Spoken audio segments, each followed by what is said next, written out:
The Pro Wrestling Stories Podcast. Welcome to the Pro Wrestling Stories Podcast, the show where we take your favorite articles on ProWrestlingStories.com. We bring them to life in the form of audio. You can listen to the show wherever you get your podcasts and follow Pro Wrestling Stories on Facebook at Pro Wrestling Stories and on Twitter, PWS_official. I'm Chris Toplak. He's Corey Rivard. Today's episode is brought to you by IcoPro. Do you remember IcoPro? I remember it in the eyes of a child and thinking, like, this IcoPro and WBF thing. It just looked like wrestlers who didn't do anything, like just wrestlers who stood there lifting weights. I didn't understand why that would be there, and just wanted it to get off the screen. Why would I possibly care about that? One of Vince's failures. I mean, there's certainly a couple of them, but this has to be near the top of the list. So IcoPro Integrated Conditioning Program. It was a line of bodybuilding supplements. To show you how much I actually paid attention to this, I remember a line or a product, I think it was called Colossus. And if I do recall correctly, Lex Luger actually would make it with skim milk, 3.5 or 4 scoops. He'd blend it together, and he said it was delicious. I took his word for it. Oh, my God. Yeah. That's sad. That's amazing that you know that. It's really sad, actually. It's like everybody's walking around with this great knowledge or robotics or science, and here I am going, well, did you know that Lex Luger drinks skim milk and IcoPro? And yeah, it's pretty ridiculous, but it does tie into... Inquisitive minds need to know. It does tie into today's program, and it features a wrestler closely associated with it. His name, Lex Luger. He was part of WBF Body Stars, if you remember that. I think he was actually the host of that, or one of the hosts. Yeah, that's right. Whoa, yeah! Today, it is the Lex Express and the failed Lex Luger experiment. Hulkamania had run its course, and Vince McMahon was on the hunt for a new hero who could defy all odds. Cue Lex Luger and the Lex Express. So that is the article today. The author is Cy Powell, editor JP. You can follow Cy on Twitter at SIPowell1 for all of his information. A great article he produced here. All right, let's get to the article here. In the 1980s, obviously, as all of these articles begin, the on-screen charisma of Hulk Hogan and the behind-the-camera creative genius of Vince McMahon dominated the world of professional wrestling. The hype of Hulkamania from the original WrestleMania in '84 running into Hogan's last match at WrestleMania 8. Remember his final match at WrestleMania 8? Mm-hmm. Yeah, that was it. Yeah, and then I think it was WrestleMania 9, was it not? Yeah, WrestleMania 9, Caesar's Palace. Yeah, he had another one there, and I think he's still wrestling today. So it was like nothing the business had ever seen before, making both men as well as McMahon's WWF promotion very wealthy. As the early 90s came upon us, things started to change. The superhero persona of the Hulkster began to wear thin. Seeing Hogan defy all odds and inevitably beat the latest supervillain again and again and again grew very tired. Yes. Hogan himself was more interested in trying his hand in Hollywood and disappeared after his farewell match with Sid Justice at WrestleMania 8 in '92, leaving a big hole in the WWF main event picture. The Ultimate Warrior was put back in this role again, and yet did not live up to expectations. Steroids. As we all know. Steroids. Should have used IcoPro. Yeah. Randy Savage, my personal favorite, also had a run with the title. Still, despite his high standards of work rate and intensity, Savage could not deliver the same hysteria Hogan had supplied several years previously, because the world is wrong. Well, you know what? I still think that he had a great run. And many have actually claimed, and I have gone back to look at the numbers as well, too. Numbers did not really dip that much when he was on top. Right. I mean, he was, to me, the most exciting wrestler there was. And I think WrestleMania 8 was kind of like almost my favorite time. Yeah, that was a great time, right? I was the perfect age for it, and, it was exciting. Yeah, and Randy Savage, as you noted, in my humble opinion, the most charismatic wrestler in the history of the business. Without a doubt. If there was one guy even close to that now, it'd be a whole different ballgame. Mm-hmm. There's not. No. Matt Hardy can kind of touch on it, actually. Yeah, there's a couple that certainly can, but Randy Savage was of the elite. I think very few have ever come close to that level. No, exactly. He was wrestling in the same way Tom Cruise is like, he breathes acting. He came out of the vagina just acting. Randy Savage was just coming out of the vagina ready to rumble, you know. And Tom Cruise coming out of the vagina running as well, as he tends to do in diagonally. most of his roles. Running diagonally with a tooth in the middle of his face. All right. Eventually, after a mediocre attempt at movies, Suburban Commando is terrific. Hogan was brought back in early 93. This was a much different Hulkster due in part to the early 90s steroid scandal. Gone was his superhero physique.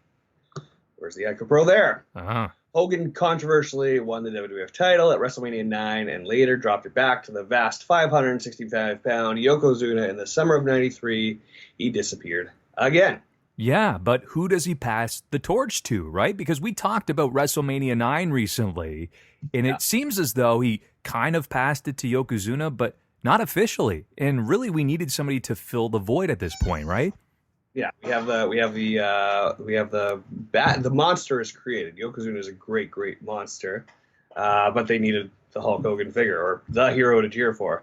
Absolutely. It looks like they created a placeholder here with Lex. Ooh, who could it be? So around this time frame, Lex Luger was working towards his release from WCW. So upon Ric Flair leaving for WWF, he, crowned WCW World Heavyweight Champion and was also a 4-time United States champion, and for a brief period, he was also a member of the Four Horsemen. So he had a great run in WCW prior to joining WWF, right? Are you kind of familiar with his work in Jim Crockett Promotions along with WCW? I'm familiar now, but as a kid, it was, I don't even think Winnipeg had access to WCW programming. No, I don't think so. I think you would have had probably AWA if it was around during that time, and then also probably WWF. Yeah, so it was. I'd get Pro Wrestling Illustrated magazine, so I knew who he was from afar, and I knew who all these. The fun thing was I'd have WWF here, and then you'd have like all these distant guys that like you read about, but you have no access to, and then eventually you see this guy come in, and you're like, that's that guy from the magazine. Yeah, that's all I knew of him at the time. And he had the look. The one thing, definitely had the look. I basically until WCW folded, you look at him and you think, okay, yeah, you look like $1 million. Yeah. Absolutely. And then he, to me, is when you watch modern or current interviews with wrestlers, he, to me, just it strikes me so hard every time I see him.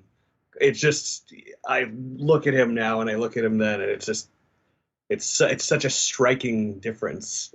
It's like he's lost in this little body. Yeah, it's a contrast for sure. I mean, going from the total package to a man that was, bound to a wheelchair for many years, I still believe that he is from time to time.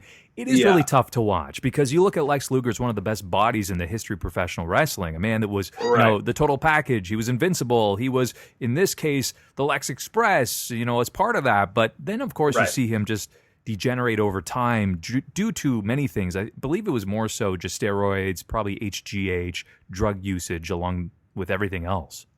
Right. And he even claims that most of his selling point was his physique, right? So it was. Once that melts off of him, he's such a shell of a person now. He seems like a sweet guy, though, Mm-hmm.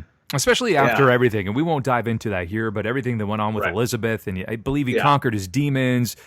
He got close with Sting again, Steve Borden, who's a wonderful, wonderful, very giving human being who I think took him under his wing and said, we can heal you. We can build you back up again. And I believe they did that from a spirituality standpoint. Found God. Found God as well. Yeah. So talking about his body, this is actually a great transition because originally Lex Luger didn't join WWF, but rather he was a part of McMahon's new venture, the WBF. That was the World Bodybuilding Federation. That was the one that we referred to earlier where they would just stand and pose. And I would think, now what? No body slam, no clotheslines. What's going on here? Yeah, exactly. Strange time. But they had gimmicks.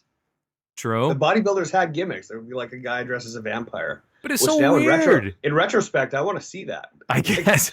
There was like the beach guy with like the surfboard and like they all had personas. So now, could you even imagine that being pitched in current life? Like, because fitness is bigger now than ever. True. And imagine if there was this just like, I don't even know how that would work. Like a guy poses with a surfboard and is it trying to outflex the vampire guy?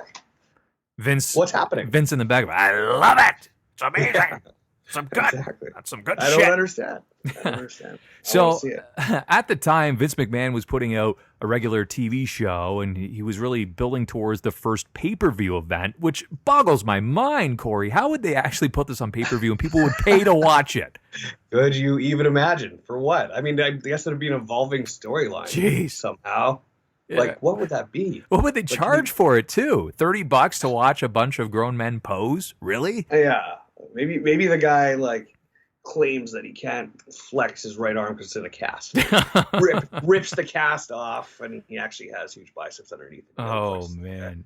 So at that time, Lex was actually one of the hosts of the show, and he was looking to be a significant part of this. Then he suffered an unfortunate injury in a motorcycle crash, and by that time, he was ready to return. The WBF had already closed its doors, making huge losses and going out of business.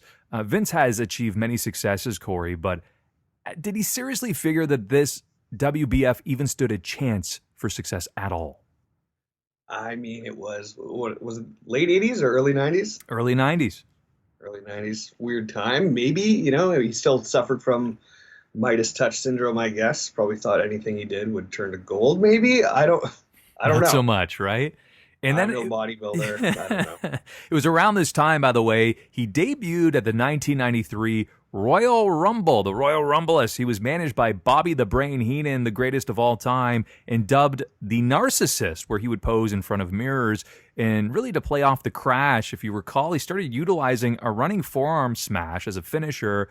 And WWF really at the time focused on the metal plates in his forearm. It was a straightforward yet effective finisher. I liked it actually at the time. Oh, me too. And there's a mystery behind it for a while. He was knocking people out all the time, and no one knew why, right? And then they got to the bottom of it, and then they discovered that there were metal plates in later. And despite the narcissist gimmick being close to Luger's real-life personality, the character failed to resonate with fans. And with crowds and wrestler physiques shrinking in 1993, McMahon turned to Lex Luger, and really with the intention of positioning him as the red, white, and blue babyface hero. Corey, do you think that this narcissist character would have taken off if given more time? I think so. I loved the character. Me too. I always liked the self-involved character, the Shawn Michaelses or the Mr. Perfects or whatever, like these perfect specimen guys. Yeah. I think that could have gone all the way. The model, Rick Martel. Who was, like that, by the way, so genre. criminally underrated as Rick Of Martel, course. who should be in the Hall of Fame. Of course, exactly. And there's always storylines that these people can get into. So I think that could have gone a long way. Not that transitioning him into American Hero was such a bad plan. No. It worked-ish for a little while. Yeah. But overnight, though, we're going from the narcissist who was this definitive egotistical heel to the true babyface hero that was supposed to be the embodiment of America and patriotism and replacing Hulk Hogan. We'll get into this later, but just seems so rushed. Rushed, but I think the delivery in the most epic way possible. They turned him heel to babyface in an instant, and you were just like, yeah, okay, because he just the epic way he walks onto that ship. Yes, is just that is how could you get any more epic than that, right? That is true. Right. So with Yokozuna still as his champion, McMahon moved forward with Lex Luger's transformation. Here comes the Yokozuna Body Slam Challenge on the USS Intrepid. Yes. I love it. All right, yeah. On July 4th, 1993, America's birthday, as fans were regularly reminded, the Japanese monster Yokozuna issued a body slam challenge. Note, he wasn't actually Japanese and rather American. Be like if they pitched The Rock as hailing from Tokyo. It was a little strange, right? I mean, especially years later, you look at him and you think, he does not look Japanese whatsoever. No. But I digress. That's fine. They position him as Japanese. I guess the sumo angle is, that's where they're going with that. Filmed on the deck of the battleship USS Intrepid, WWF superstars would attempt to body slam Yokozuna. Numerous names tried, from NFL players, a barely 5-foot jockey, which was weird, by the way. Did you see that, the barely 5-foot jockey? This is in the long version too. This was over an hour long that I watched. The one that we're watching is like 5-6 minutes long. The one I watched was an hour, and I forgot that there was like a 5-foot jockey that came out, and he slaps him in the butt. And I'm like, what is this? Why did I forget about this? I did not see that. That should have made the shortcut. Of course. Tatanka was there, Scott and Rick Steiner, Oh, Crush, who basically could have body slammed him if he didn't He's lightly giant. put him back down, but yeah. He is giant. He's like 6'6". We'll see it in the video, but when he came out, I was like, this is the guy. He's gigantic. Maybe Crush should have been the guy. You know, maybe they give Crush that push. Who knows? Yeah. Bob Backlund, all right. Macho Man Randy Savage, Jim Duggan, and more all attempted this feat, but were unsuccessful. A selection of American athletes also tried their hand, including stars from the NFL, but Yokozuna stood tall. Yes, they did. Suddenly, Todd Pettengill points to the sky as an incoming helicopter comes flying down. Lex Luger appears in jeans and an American flag shirt. So before we start this, Todd Pettengill has weaved his way into every episode, I believe, to date. This is insanity. He's an icon. He is an icon. I love it. So I wanted to mention... Hall of Famer. Yeah, but I mentioned this briefly. I watched this entire thing this morning, 3 hours in length. The Lex Express. You can find that on the WWE Network, but I specifically watched all the unaired footage here. It was amazing. I was so sucked in. I have to tell you, the two individuals I wish actually body slammed him. Scott Steiner. When the Steiners came out, I'm telling you, in the 90s as a tag team, in WWF specifically, I was one of the biggest Steiner Brothers fans. I loved them so much. And also Crush. Again, such a striking build. You look at him and you think, oh, he can do it easily. But again, and if you watch this, he basically almost does, but then he's like, oh, got a little too far. I'm going to put him back down. This is Lex's show. There was also a football player that became really close to body slamming him. I forget the name, but like he literally lifted him up, and I thought, okay, wow, this is going to be the guy. I'm not supposed to do this? Yeah, no kidding. Yeah. It's like, oh, I'm not supposed to. Okay. So, let's put him back down. So if you want to follow along, you can search for it on YouTube. Now, don't be surprised that it took place on July 5th because, of course, that was Monday Night Raw, but it was July 4th, as they reminded us 19,000 times. You can probably find it, and it is 5 minutes and 44 seconds in length. So what Corey and I are going to do is watch this, provide our commentary here, and go for that with you. So if you want to count us down, we can both click it at the same time. I'm hoping that I can avoid any advertisements. It looks like I'm good here, but whenever you want, count us down. We'll both click play, bro. Oh yeah, no, I like the ads. Give me the Ico Pro. You're a mystery to me. Okay. Yeah, they should still be trying to sell that on these wrestling commercials. All right. Okay. 3, 2, 1, go. Here we go. There's Crush. There's Man. Oh, Crush. He's huge. And I love Macho Man. He is the greatest brand ambassador, in my opinion, ever. Absolutely. See, Crush could have crushed. They were looking to figure out what to do with Crush, right? Like, push him. Brian Adams, by the way, he was close friends with Undertaker, Bret Hart, Randy Savage, Mr. Perfect, you name it. Unfortunately, passed away. Yeah. Always a fun tidbit. Look at Macho's gear, dressed up in the red, white, and blue. I love that outfit. This is one of the most epic things they ever did, I think. They said they were going to do it on Ellis Island possibly at one point. Oh, cool. They were looking at Central Park at one point. Look at Crush picked him up. Yeah. He had him. He just was like, oh, I'm going to get fired if I slam this guy. They cut so much out of this. I just watched the uncut version this morning. There's so much more to it. Now it just cuts to Macho. And before that, he was saying, ooh, I'm going to do it for the fans. And Bobby's out there. Bobby Heenan is saying, nobody can do it. You're great. You're a multi-time world champion, intercontinental champion. You're not going to do it. Oh, Yokozuna just pushed him. Can't be done. Can't be done. He didn't even come close. No. Todd Pettengill in the background. His socks are pulled up a little too high. Is Yokozuna wearing shoes? I heard the mat was on fire that day. Oh, yeah. He's wearing, it looks like flip-flops. No, yeah, flip-flops there with socks. It's a weird look, but he's pulling it off well. As sumo wrestlers do. Those upper deck spots look like great spots. Those guys on the airplane over there, that'd be a fun day. This looks so fun. When I was watching it this morning, I thought, I wish I was there. Imagine if we were both there. Do they sell beer there, you think? Do you see anyone with a beer?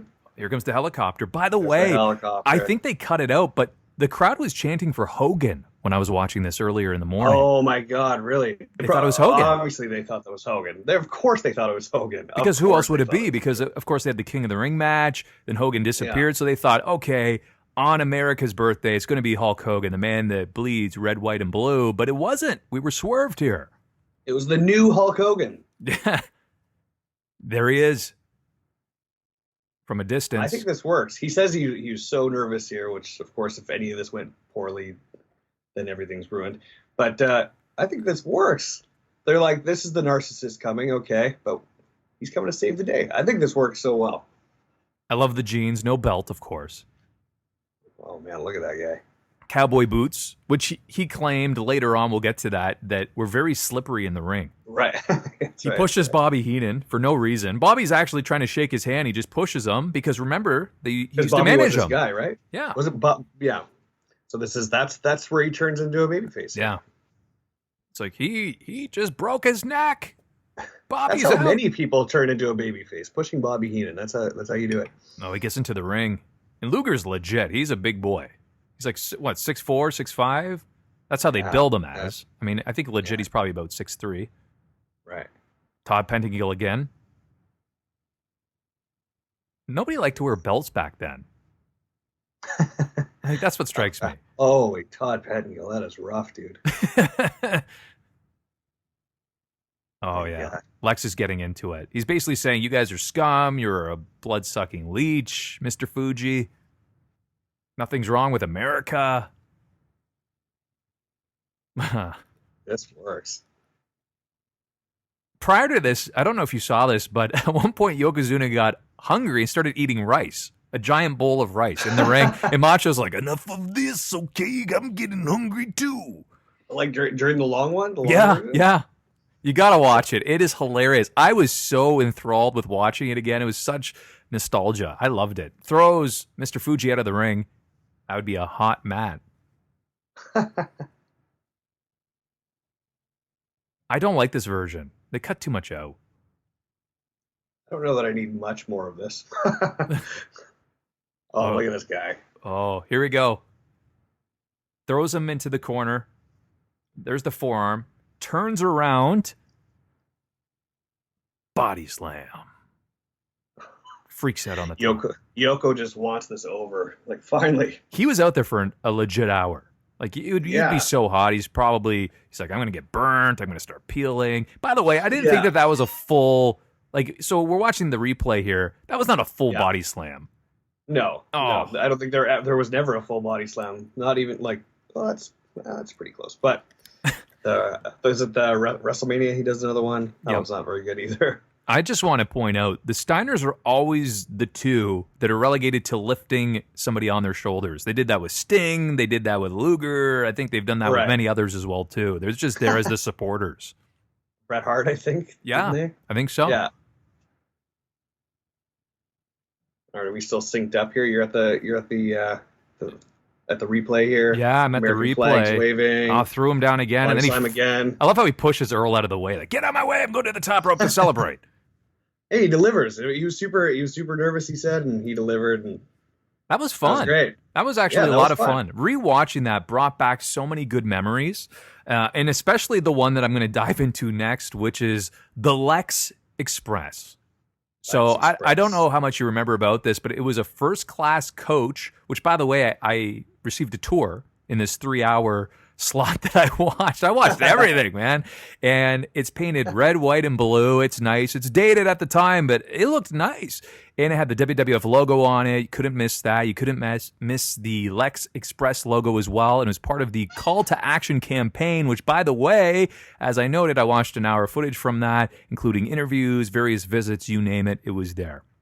Well, you have to. We were Canadians. We didn't get any actual live Lex Express time, so you got to dive in retrospect, right? Well, yeah, because all the clips were just aired on Monday Night Raw, and I think some of them were 26 seconds. And I thought, that's not giving me enough, Lex. I want to see more.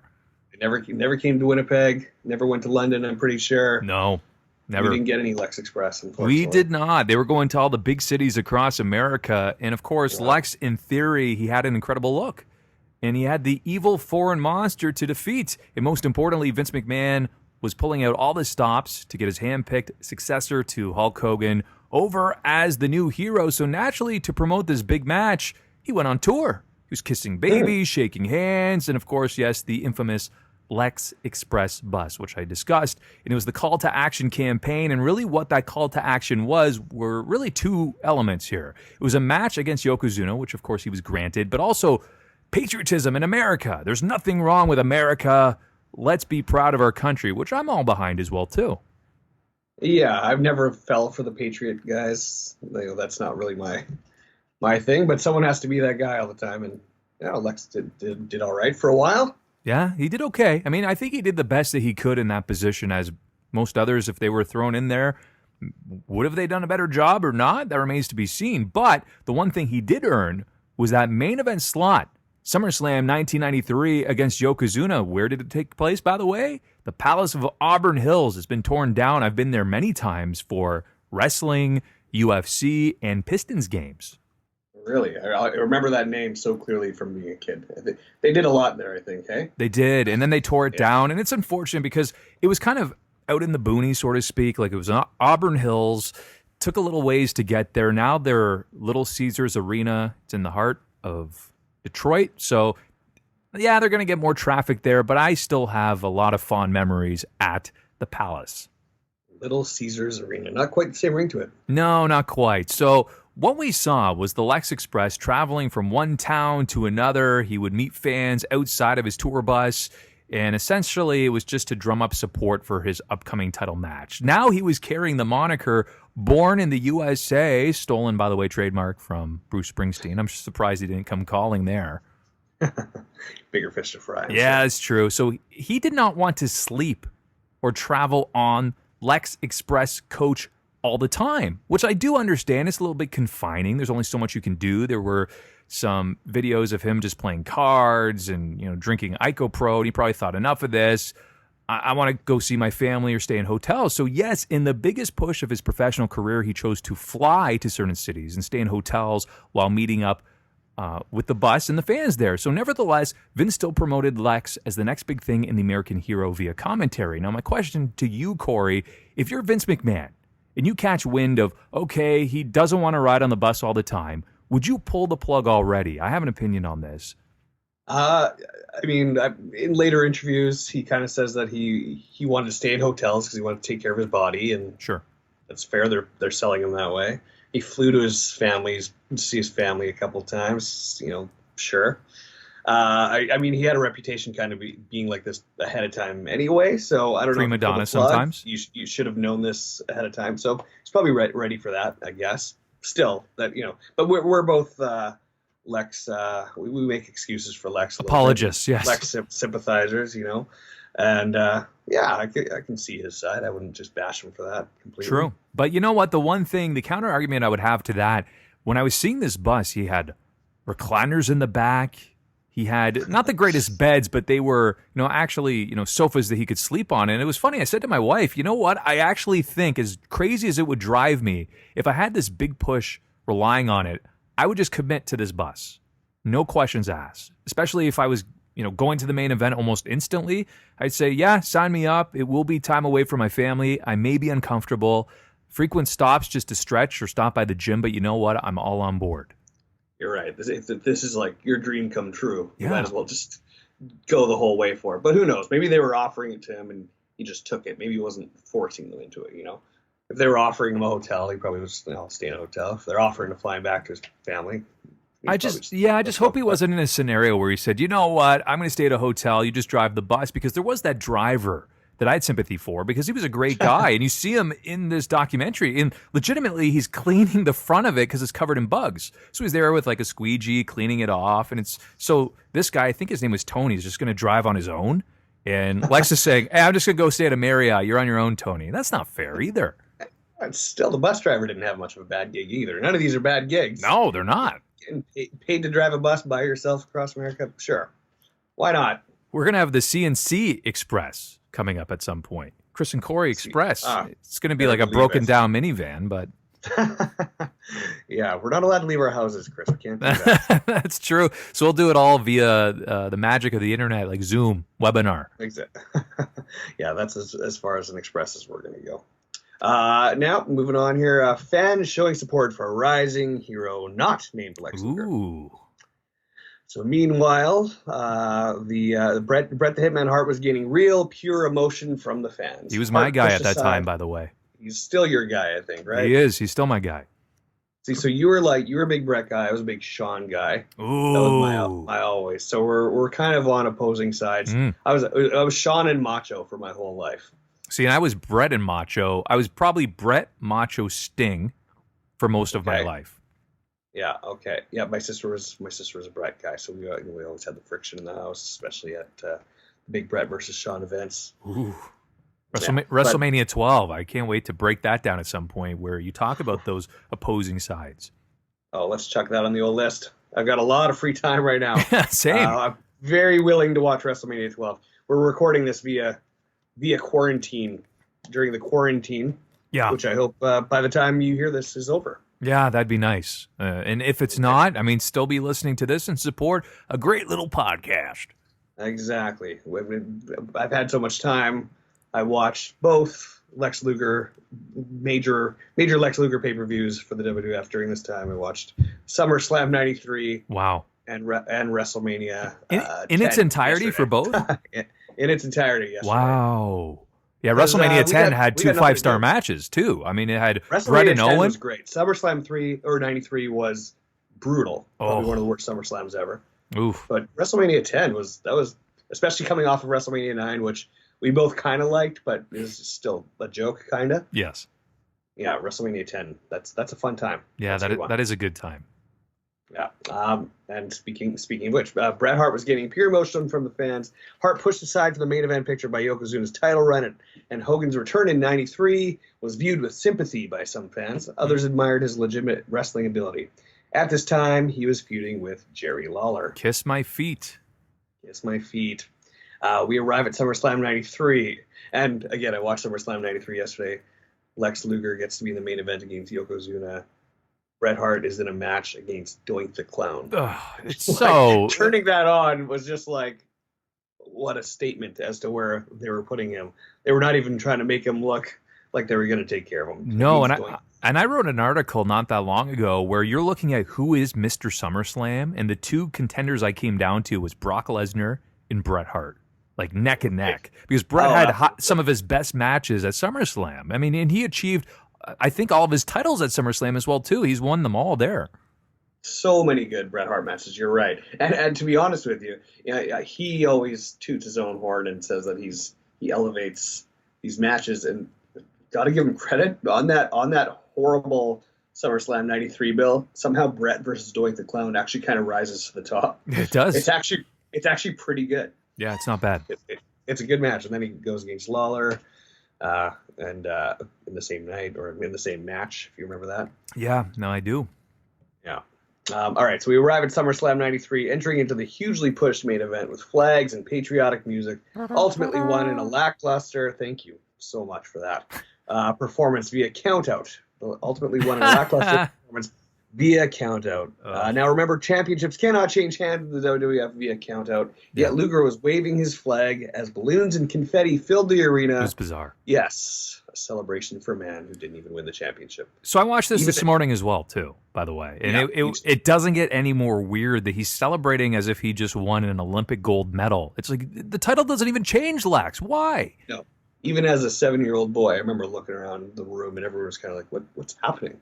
No kidding. Are we supposed to be happy about this?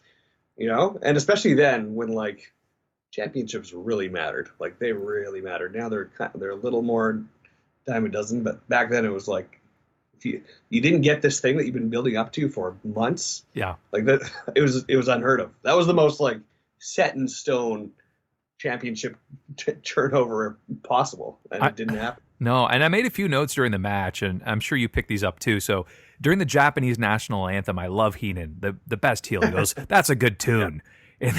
And then how about this? Randy Savage is accompanied by Aaron Neville. I thought he was going to, I wanted him to, I don't know much, but I know I love you. And Bobby, when he's done Aaron Neville singing the national anthem, Bobby goes, I like the Japanese version better. That was amazing. Such a good line. And Vince, too, so over the top. He's like, and he's out there with Randy Savage. And when people press me, Vince is my favorite commentator ever. He's so selling good. his own product, and he's selling it. He's so good. Go for it. Commentating was one of the main reasons it got over, I think. Like, he was selling his product, and he was just the excitement. He was a PT Barnum, just like the excitement was beyond. You could not be excited. You know, I agree. Maybe that's why everyone got excited about Lex Luger winning by countout. You know, Vince was highly effective for generating that excitement. I always love it. In front of this capacity crowd is what he would always say, right? Yeah, great monikers. Yeah, like capacity crowd. Who's not going to be excited hearing that yelled? You know? Yeah, it's sold out. The one thing that I did point out here. There's a sign. It was pretty ridiculous. They showed it. Time to slaughter Yokozuna, and it was a pig. That was the sign. I was like, what is this? How did this even make it into the arena? It's a little bit barbaric. That's the patriotism speaking there. And then also Vince, I've never known an athlete to have this sort of support. And it's like, how about Hulk Hogan? How about Macho Man? How about many others, Vince? Revision his history a little bit there, but I get he's just trying to generate excitement. The hyperbole doctor himself. Yes, and of course, Macho's out there. The Steiners, as I noted, they're always out there hoisting people on their shoulders. Tatanka's out there as well, too, which, by the way, Tatanka was awesome at that time. I was a big Tatanka fan. Oh, yeah. He was. It would have been cool if they made him the American hero, you know, at that time. I liked him. Lex also got the big carry on his shoulders thing. As you posted this morning, I assume you watched it this morning. The Monday Nitro victory. Oh my God! Everybody piles in there and carries him out of the ring, and he gets that a lot. And who's in there? The Steiners yet again. Exactly. Except with much longer hair. You have the long black hair in the ponytail. This is just pre-big pop pump.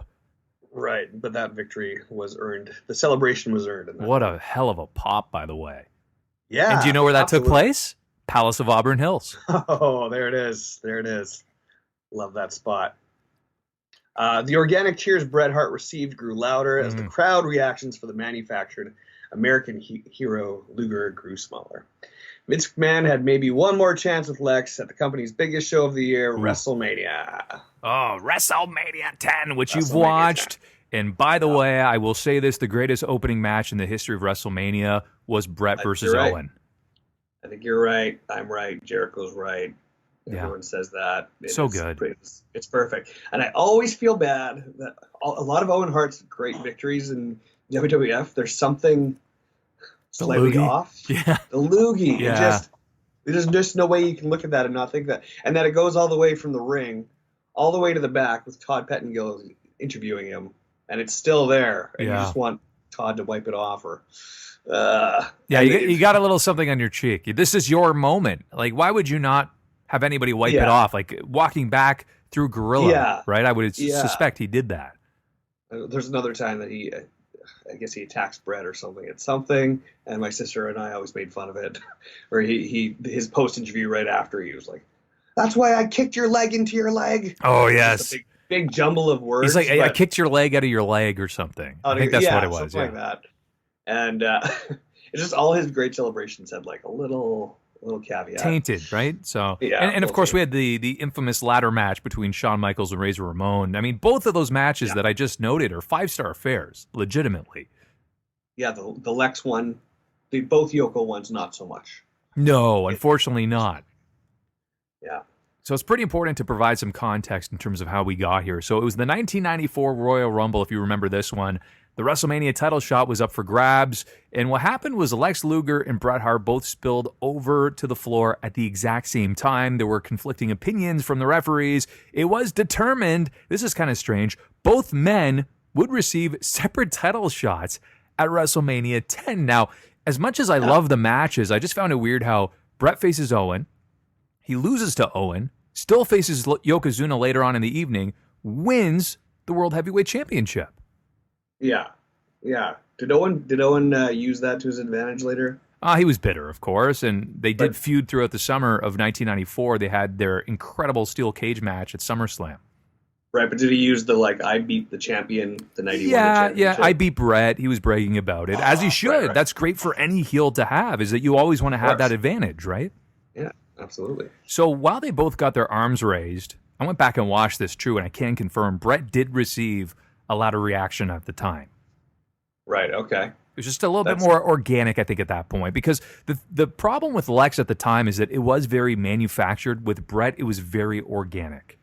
Yeah, literally coming from different opposing ways of getting to the same spot, right? Yeah, and I think also with Brett, too, keep in mind, King of the Ring, he had that incredible series of 3 matches that were all all-star matches with Razor, Mr. Perfect, and Bam Bam. Yeah, he's at his prime and he's delivering every time at this era of his life, right? Yeah, so from really that 93 where he had the title ripped away at WrestleMania 9 up until this point, he was gaining substantial momentum. Now, WrestleMania 10 was also the first WrestleMania not to feature Hulk Hogan. Right. So big shoes to fill. And the last Macho Man one, I think. Oh, definitely. Macho Man versus Crush. So it's a shame because going back and watching everything, I just want to note this one more time. Macho Man was such a great announcer, in my opinion. Some, conflict this opinion and they have their own. I thought he was such a great ambassador and announcer that I would have never let him go. Listening to him talk is the whole point of loving Macho Man. Yeah, he's just so fun. I loved him on talk.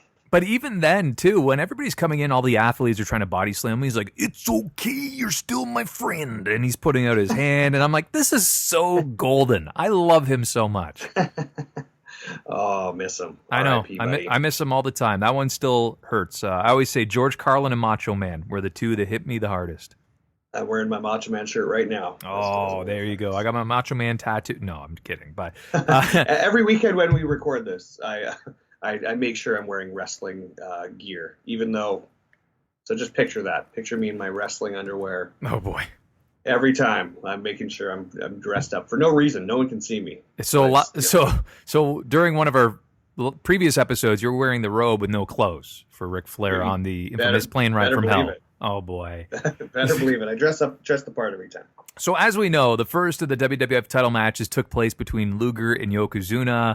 Mr. Perfect was the special guest referee. Ultimately, Yokozuna retained via DQ. Now, he was out of the title picture. He needed a reliable performance showcasing emotion and fury at being robbed of his title dream to regain momentum. But at the same time, he just couldn't muster it up. With the backstage argument that ensued was really dominated more by the charismatic Mr. Perfect. Now, to put this into perspective, this is a note aside from this article, and we feature a lot of our notes aside from it. Perfect and Luger were supposed to feud, but Kurt, of course, he battled a lot of back injuries at this time. He was put out of commission, so Lex was then put with Crush instead. I wanted the Perfect and Luger, but they fought as Narcissist and Perfect, right? Yeah, they did. So that was still fine, but I would have rather seen them after this, where Mr. Perfect was going back to his heel tendencies. Right, of course. And I don't think Luger undersold that backstage fight. He was furious. He looked scary. It just didn't work. It comes out on top there. Yeah, it's a shame. And then, of course, later on in the show, the main event, Bret the Hitman Hart, it says here, dragged a passable match out of Yokozuna on his way to winning the WWF title as the ecstatic New York crowd, MSG, celebrated it was the final nail in the coffin of the Lex Express experiment struck home. Finally. Yeah, it was over. That was it. So it was a great response to Bret Hart. Of course, they came out, hoisted him on his shoulders. Macho was there, Roddy was there, Razor, a whole bunch of them. And as for Lex, that was basically it. So the experiment is finished. I believe he moved on to eventually tag team with the British Bulldog. The Allied Powers, I believe, right? It was a long way to get to where we were supposed to be. Bret Hart now in the right position, and tried a bunch of other stuff in the meantime, and here we are. We're back where we're supposed to be. And we get to the aftermath of the Lex Express experiment because now we know it's finished. Yeah, that's enough of that. So with the failed attempt at SummerSlam 93, the draw of the Royal Rumble in 94, and the WWF champion now being a hugely popular crowd favorite, finally, Luger's WWF main event days were over. Despite his major push, Lex Luger never won a singles title in WWF. I don't think he won a tag title either. No title in the WWF. Had the WBF gone on. Clean sweep. Yeah, he just didn't really achieve much success there. Crown, Very short run. Intercontinental WBF champion. Was it down to Luger's lack of charisma, or was it his unwillingness to throw himself into the role? Perhaps it was McMahon's hesitance to pull the trigger after all of the promotion he gave Luger. Lasting only another year with the company, Luger returned to WCW at a big surprise on the first ever episode of Monday Nitro, taking a hefty pay cut in the process. What is he doing here? What is he doing here? That was probably All of America, right? He probably had no idea that he was in one of the biggest wrestling movements of all time on that very day. He was creating history. It was incredible. When you go back and watch it, the significance is still never lost on me. The fact that he all of a sudden appears, and it's not as though he's just some guy there. That was his previous home. And it started to show that, yes, the battle is real. And especially in retrospect, that being Nitro's entire gimmick, taking guys from their competition and they started right off the hop with Luger. Poor Sting, who didn't even know until like the week of, right? Yeah, that's true. And actually, it was Sting that negotiated that. And to that point, he did take a pay cut. Eric Bischoff kind of criticized the move years later, but then he would note, this guy actually overperformed for what I paid him. Wow, that's high praise from Bischoff. Yeah, and usually you're going the opposite. You're not getting a pay cut going to WCW. You're getting a pay raise. So yeah, so I think they paid him pretty well. Oh God, yeah. Yeah, that comes later. All right, well, speaking with WWE.com, 20 years later, Lex Luger opened up about his feelings about the Lex Express and this time of his career. Lex says it was a great opportunity. Obviously, you don't look forward to being on the road for 6 weeks away from your family, but it was handled in a great way. He always seems so appreciative. I was called into the office to meet with Mr. McMahon, which he doesn't do very often. I walked in as the narcissist, and I walked out 20 minutes later as the red, white, and blue good guy. How does that happen? Thank you. Thanks again.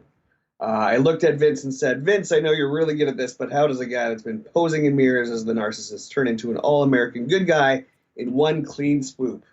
He said, Lex, trust me. The people are going to love it. And they did, and it worked for a bit. No, it's true. And Lex had the following to say regarding his transformation from the narcissist into the American hero. I was supposed to fly in on a helicopter in my red, white, and blue shirt and blue jeans and cowboy boots and save the day. They had us stand by down the Hudson River as the helicopter pad with this guy that was a Vietnam helicopter pilot. Ooh, hopefully he was, in this mood here. And we just jumped in the helicopter. I wasn't even strapped in. And you actually see that too when he lands and you think, this is kind of unsafe. At least it felt that way to me. That didn't occur to me. But, yeah, so the helicopter... Hudson River was right there. Yeah, it's true. I mean, at least you go for a little dive there. I don't believe it's the cleanest body of water, but the helicopter pilot kind of wanted to show off to me. I was afraid I was going to fall into the Hudson River, said Lex, and I was holding on for dear life. It was kind of nerve-wracking to think that this was live. I don't actually know if this was live so much as it was the next day, but it was live in front of the audience that was there, and it was quite a bit of an audience, so we didn't have a do-over. I was trying to focus on that when I slid into the ring, but the cowboy boots I had wearing on the bottoms, I felt that I was on roller skates on the mat. It had no footing. I was scared to death. That would be the worst. So he actually went on to say, you ever see those cartoons with the Roadrunner where they had the refrigerator land on top of Wile E. Coyote and he's flat in like an ink spot? That's what I pictured as Yokozuna came staggering out of the corner. I looked so excited after he got slammed because I was so relieved. That was a combination of relief and excitement. There you go. You can see that. You can see that on his face. But obviously, that's they're gearing you up for this. If you slip as you run into the ring, you're going to look like a complete idiot, ruin your entire push. Yeah. And of course, after signing autographs all over the country on his Lex Express bus and getting some interesting reactions from the crowd, he said there was honking, waving, and someone gave me the one-finger salute. Well, of course, it's going to happen from time to time. There was one instance that actually stood out to him. I rewatched this, and it's 100% accurate. They wanted to get a photo of me posing with my shirt off in front of Mount Rushmore, which, by the way, I was legitimately scared that he could have fallen off that bus. Okay. A gust of wind and the total package is a total splat, right? But all of these bikers were out there, and everybody was surrounding the bus, taking photos. They wanted to shake his hand, so they surrounded the bus. We couldn't get me outside because we had, the bus driver and my tour guide. That's all that they had, right? They had no security with them on the bus. So they had me climb out of the fire escape hatch, and they got a picture of me standing on top of the bus in front of Mount Rushmore, hitting a double bicep shot. It was kind of awkward. My wife was actually watching it. She goes, "This is uncomfortable. This is weird." But he was saying it's very cool. And, at that point, everybody's just standing around watching him as he's standing in front of Mount Rushmore, just flexing the doubles. A little awkward. It was really weird because he stops there and it's like, okay, this is going to be great. Just get out and pose. He's like, okay, is this good enough? No, keep going. Okay. Oh, here we go.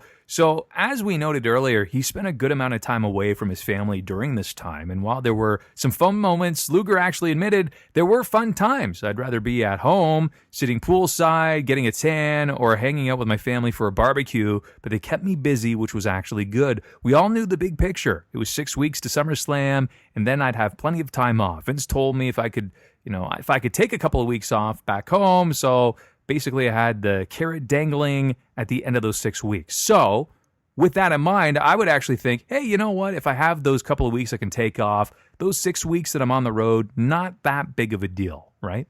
It honestly kind of sounded like he didn't actually care if he won the championship or not. I don't think he did. And he kind of says that too, that he wasn't promised that. And but he really he was like, let's get this over with. I know I need to do this for my career, but you want to win a championship, though, don't you? I mean, that's the goal of anybody in the business because earning the championship means theoretically you should get paid the most, too. Of course. But he kind of seemed like he had other things on his mind. And, I don't know. It looks like that victory, the count-out victory, was good enough for him. Which is weird because, I could see people in the back going, wow, what a putz. Really? That's all that he wants? Yeah. Exactly.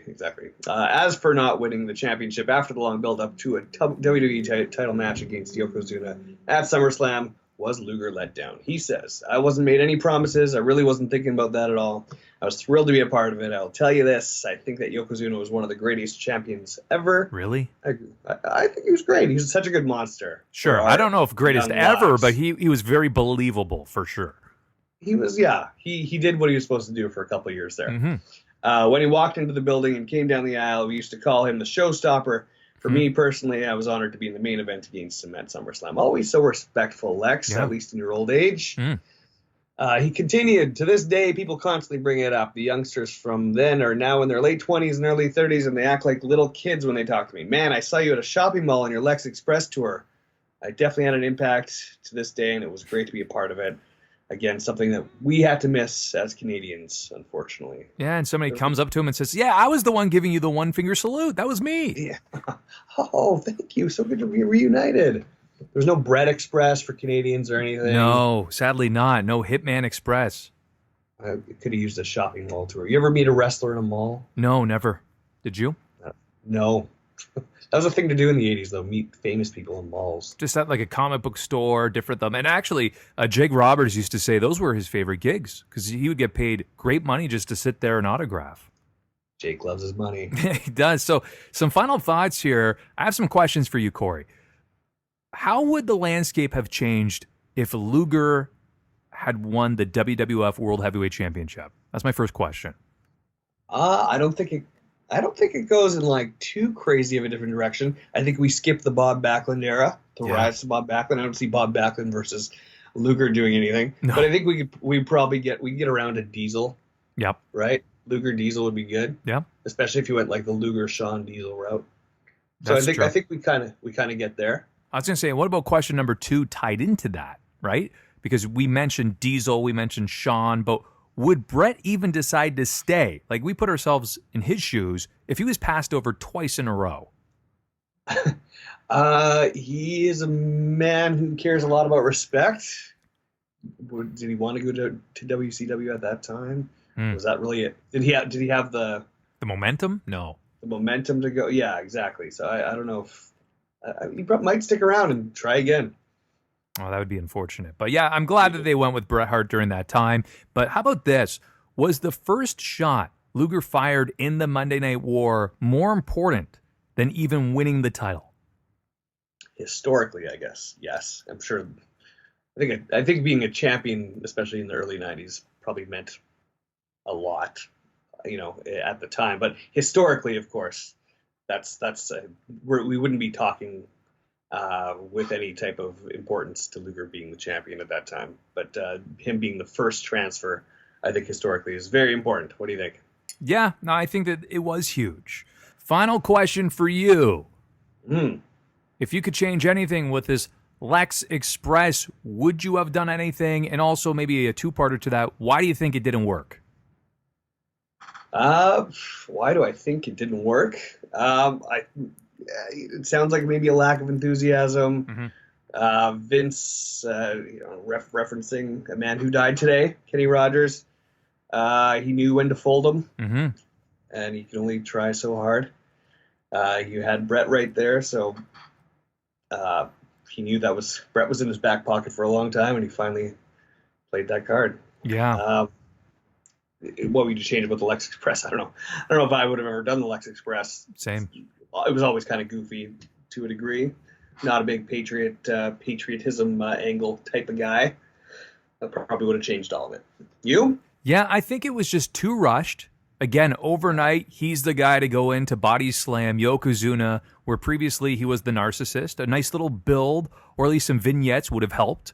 Even who's it going to be, and start speculating. I like that. I like that. That's the one part I like the best is the switch from heel to babyface. I like the way they did that. A sudden swoop. I kind of like that. Sure, and that makes sense. But even from him just going right into the world title picture, really without earning it, when you think about that, that's one of the only problems I had was get some more victories, and then maybe clash with Yoko down the line. Like in between, have some big victories so he becomes that definitive number one contender. So now we start to believe maybe he is the guy. But instead, it was kind of telegraphed to say, I body slam him, and now I'm going on this Lex Express tour. It's a call to action for me to, basically share my patriotism of America and why we should believe in it. But also, I want my title match against Yokozuna. But in this day and age, and even back then, you had to earn that. You had to defeat top contenders to be that person. Yeah. He is, especially back then, Brett earned every single thing he did. Shawn Michaels, they really pushed that he earned every single thing that he did. Yeah, and you're right. Lex just showed up, looked in some mirrors, and then became this guy. Body slammed Yokozuna, and that's what gets you a championship belt. And also one final thing. CM Punk noted this, and I wholeheartedly agreed, that it just felt manufactured. Nobody really fully believed in it because he's sitting there signing autographs. He's on the Lex Express tour, and you think, does he really care that much about it? Not taking anything away from Lex, but it felt as though he was just playing this part. It did not feel real, right?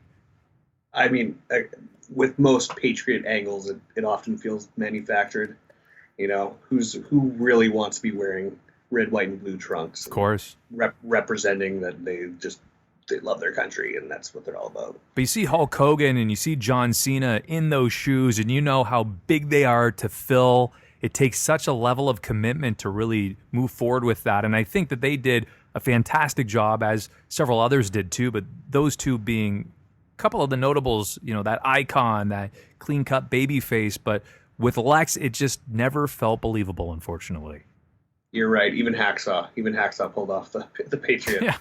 This concludes yet another episode of the Pro Wrestling Stories podcast. Thanks for joining us. Please stick around for future episodes. If you keep supporting us, we'll keep producing episodes as we dive deep into the archives and bring these articles to life in audio form. Listen and subscribe to future episodes wherever you get your podcasts. And don't forget to follow Pro Wrestling Stories on Facebook at Pro Wrestling Stories and on Twitter, PWS_official, and always keep sharing the links to these episodes. It certainly helps with support. From Chris Toplack and Corey Rivard, happy trails to you until we meet again. Bye-bye.